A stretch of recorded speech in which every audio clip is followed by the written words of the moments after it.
Thank you so much, O Lord, na ginagamit mo, Panginoon, ang Sikap Ministry, your ministry, Father God, na magkaroon ng impactful and meaningful, Lord God, na gawain.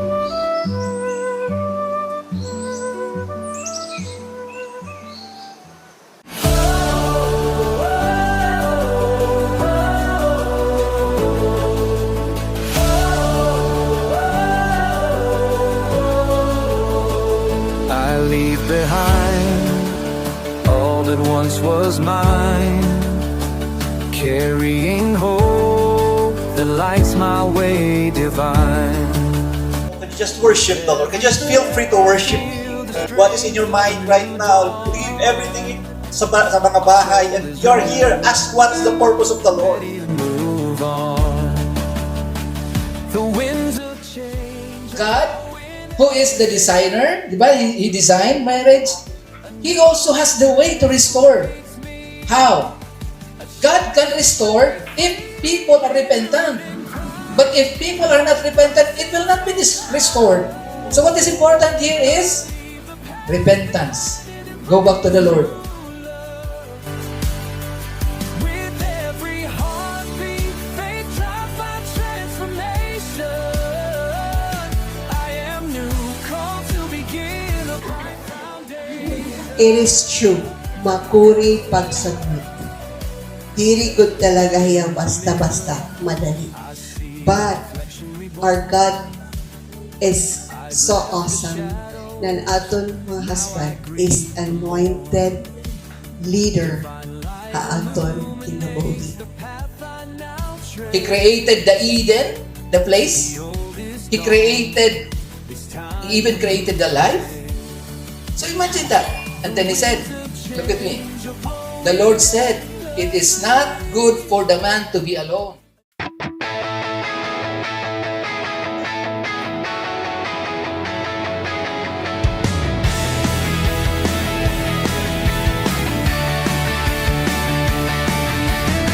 I lay my life down at your feet. To ask and to hear you. Because your voice matters to me. In moments of conflict,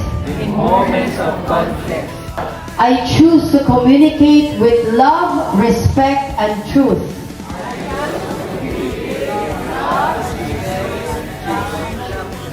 Today and in all the days to come. This is my promise to you.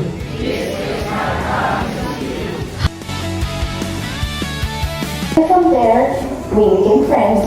All of a sudden, it led to like messaging, texting, until to the point na I would hide it. So yung desire led to temptation, and then it led to sin. Kasi hindi mo makapansin yung sabihin. Hindi mo makapansin. For God must be the center of your marriage, and of course, with reverence and love towards the Lord, you will do what God has commanded us to do.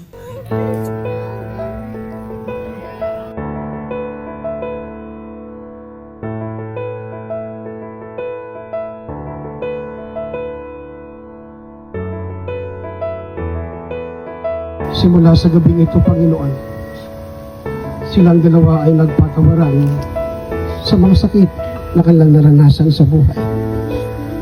And right now, Lord, to reaffirm sa kanilang relationship, I declare and I prophesy na patuloy silang maging matatag simula sa gabing ito.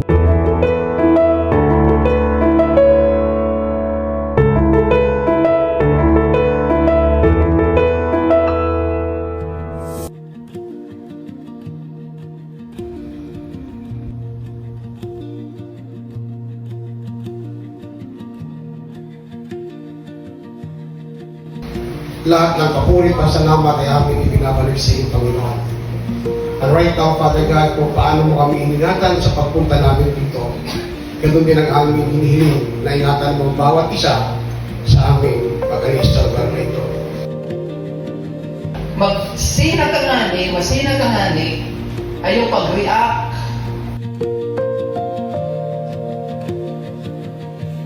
closer ka mo, nagiging mas loving, nagiging mas more kinder, kung nag-aaring ka na, pag baby na, nawawala na yun.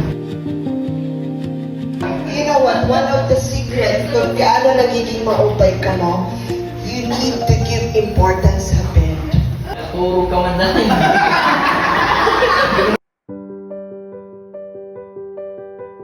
First of all, we are very thankful kay naka-attend kami sa nga retreat. Mga 2 weeks siguro before na retreat na to, lagi kami nag-aaway. Tapos parang dumadaan na sa isip ko na parang ayun na, nakakapagod na. Akala ko kasi okay kami kasi lagi naman kami magkasama. Pero kasi siya busy sa trabaho, busy sa ministry. Ako din, busy araw-araw. Kahit lagi kami magkasama, pero emotionally distant kami.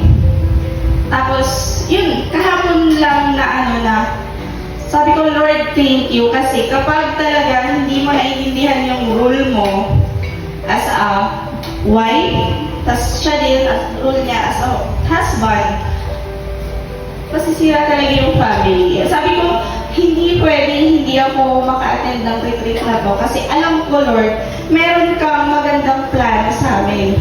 And you are going to use us, kami, both, kaming mag-asawa,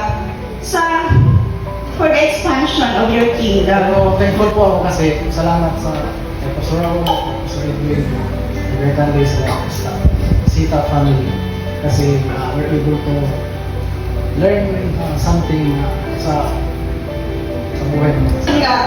Pag sa kanya, naisog ako, tapos hindi na kahilinig pag istorya. Kaya pag sa iba nga, ikaw, kontrol ko sa sarili. Kaya syempre, naghilay ka na, makuan ka, matouch ka na. Kaya sa kanya, so, naimod ko kahapon na yung kanya hurting. Alam ko kung boses nga nagtataas, isog sa kanya. So, I just want to say sorry sa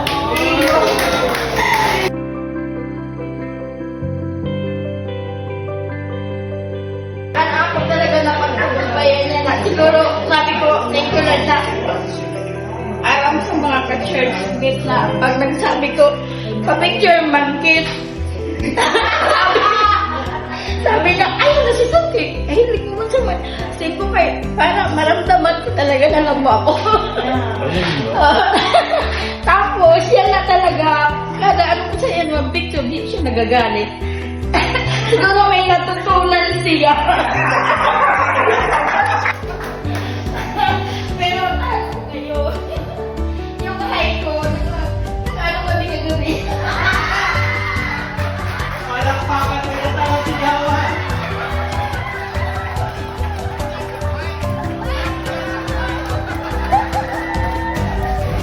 The objective of this retreat is yung you as a husband and wife is talagang ma-strengthen yung relationship ninyo.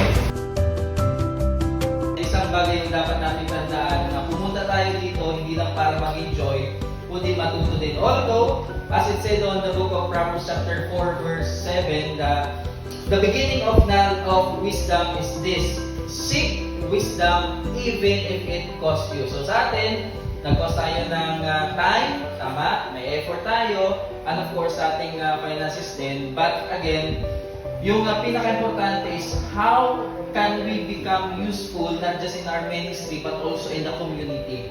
May reason kung bakit nandito tayo. All the 20 couples are here because our life is already being designed by God for we have an impact in our community, in our society, and most of all dun sa mga taong nangangailangan ng tulong natin. Yung man who make this possible, di ba, pwedeng mangyari to, but having this kind of event, it only become possible because God uses a strategic manner that is to direct to Brotan and Dokman. So palagpakan mo natin sila. Thank you so much po.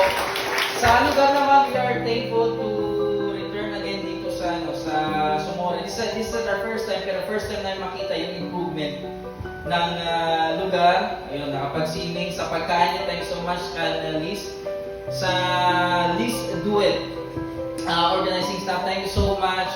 Nabusog kami, na-entertain kami, and of course, very comfortable kami sa lugar na ito. We are also thankful that hindi lang kami pala yung may natutulong koponan, kundi kayo din as a couple. Of course, dun sa message na yung binigay, you're not just an organizer, but you're also an amazing speaker. Thank you so much. Thank you so much. Alright, so let us now not just have a commitment to our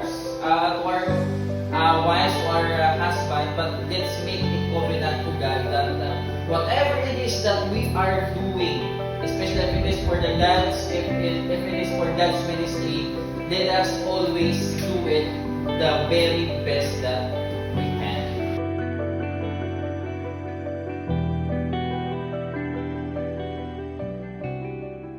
So it's a good decision to hire these events for our couples retreat program because the program went smoothly. We are professional and we get our suggestions, and lahat ng mga participants naka-listen sa program because sila na yung sumalo ng stress namin. So if ever you have any events na kailangan nyo na wala lang kayo masyadong iisipin, please you to hire these events.